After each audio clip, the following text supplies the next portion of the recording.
अपनी बहू और बेटी के साथ करवा चौथ का व्रत रखा।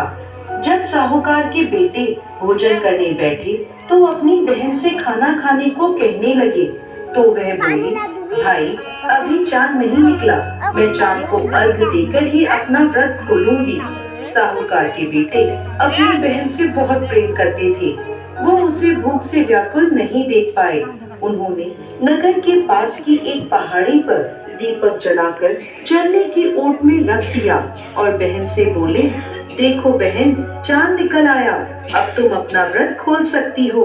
साहूकार की बेटी दौड़ी दौड़ी भाभीियों के पास गई और कहने लगी, भाभी देखो चांद निकल आया, चलो व्रत खोलते हैं। ये सुनकर भाभियां बोली, भाई साहब ये तो आपका चांद निकला है, हमारा चांद निकलने में अभी समय है। भूख से व्याकुल साहूकार की बेटी चांद को अर्घ देकर भोजन करने बैठ गई।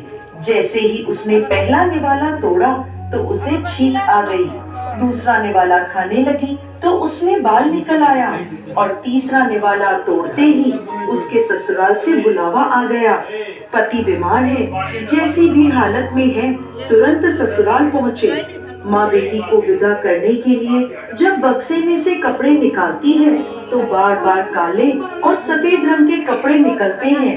वो घबराकर अपनी बेटी से बोली, बेटा रास्ते में जो कोई भी छोटा बड़ा मिले सबके पैर छूती जाना, और जो कोई भी तुझे बूढ़ सुहागन होने का आशीर्वाद दे वही अपने पल्ले में गांठ बांध लेना। बेटी बोली, ठीक है माँ, और वह अपने ससुराल की ओर चल दी। रास्ते में जो भी उसे मिला वो सबके पांव छूती गई। सबने सुखी रहो, खुश रहो, पीहर का सुख देखो, ऐसा आशीर्वाद दिया। देखते ही देखते वो अपने ससुराल पहुंच गई। ससुराल के आंगन में छोटी ननद खेल रही